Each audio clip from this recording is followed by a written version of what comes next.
நம்ம எல்லாருடைய லைஃப்லயும் கண் கண்ட ஒரு தெய்வம் அப்படின்னு சொன்னா அது அம்மா தான். ஏன்னா சின்ன வயசுல இருந்து நம்ம மேல அதிக பாசம் வைத்து எந்த ஒரு தப்பு பண்ணாலும் நம்ம கூடவே இருக்கக்கூடிய ஒரு உன்னதமான ஒரு உறவு அம்மாங்கிற உறவு. என்னோட அப்பா, நான் தோளுக்கு மேல வளர்ந்த ஒரு பையன் அப்படிங்கிறனால நான் என்ன ஒரு தப்பு செஞ்சாலுமே என் முகத்துக்கு நேரா பேச மாட்டாரு. நான் செய்யற எல்லா தப்புக்குமே என்னோட அம்மாவை தான் ஏசுவாரு. அவ்வளவு பேச்சையுமே வாங்கிக்கிற என்னோட அம்மா ஒரு தடவை கூட கோவமா ஏன் இந்த தப்பை பண்ண அப்படின்னு என்கிட்ட கேட்டதில்லை.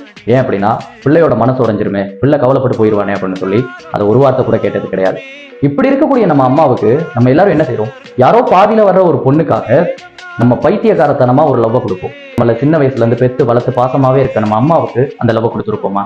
கிடையாது. காலம் தள்ளி கொடுக்கக்கூடிய எந்த ஒரு அன்பும் கடவுளால் கூட ஏற்றுக்கொள்ளப்படாது. இன்னைக்கே போய் உங்க அம்மாவுக்கு உங்களுடைய அன்பு கொள்ளு. நான் இங்கே பாட தாயின் கண்ணுறங்கு